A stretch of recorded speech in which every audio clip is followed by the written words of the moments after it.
İndi burası Şaşırdım normal. O geldi, kaç. Bu elimdeki kitabla Granny'nin anasını zarafatsız deyirəm. Həqiqətən Granny'nin anasını açacağıq uşaqlar. Granny'nin anasını açacağıq deyən anasının olduğu qapıya açacağıq. Buradan podvala geldik. Bakın buradan Granny'nin tozlanmış bir Bugatti'si var uşaqlar. Bu Koca kişiler pervane başıma. Hoca bura, kaçma cabra. Sen kaçma deyirəm, bak ürəyimcən çıxır cabra. biz zor eləyirəm, gəl. Cabra deyirəm, bak. Koca arabada bak kalsın bana. Uşaqlar, mən eşitmişəm ki, Granny axşam vaxtları sırtıq Hint filmlərində baxırmış. Mən də gəldim bunu tokun kəsdim ki, bir də axşam elə şeylərə baxa bilməsin. Kinonun en maraklı yerinde böyle arvat kişiye bırak sokatan yerde yayın geliyor. Arada mən getdim ola.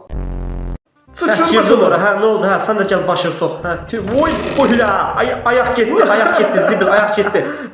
Nə gülürsən, hə? Sonra oldu elə, öyle. Hə, yaddan çıxarma ki, gülmə qonşuya gələr başa. Sen konşu değilsen axı. Oy bilə. Bax, bu arvadın mən IQ-sünə nə deyim? Bax, qapıyı açır, qapını qoyur, qapıyı təzədən bağlayır. Biraz zorlayır, sonra təzədən qapıyı açmağa çalışır. Elə bil IQ-sunu Vaspo'yu bazarından alıp böyle.